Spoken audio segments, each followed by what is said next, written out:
ডিমের এই রেসিপি একবার বানালে বারবার বানাবেন।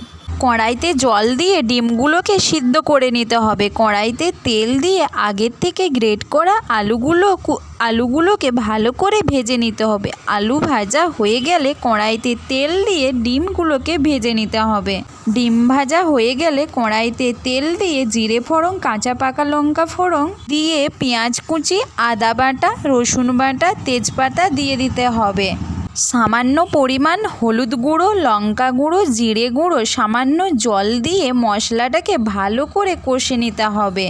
মশলার মধ্যে সামান্য পরিমাণ লবণ দিয়ে দিতে হবে।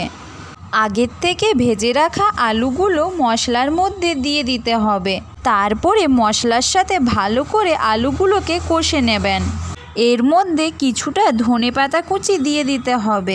কিছুটা জল দিয়ে স্বাদ মতো লবণ দিয়ে দেবেন। এর মধ্যে আগের থেকে ভেজে রাখা ডিমগুলোকে কেটে নিয়ে দিয়ে দিতে হবে। তারপর কিছুক্ষণ ঢাকনা দিয়ে রেখে দিতে হবে। তৈরি হয়ে যাবে ভিন্ন স্বাদের ডিমের এই রেসিপি।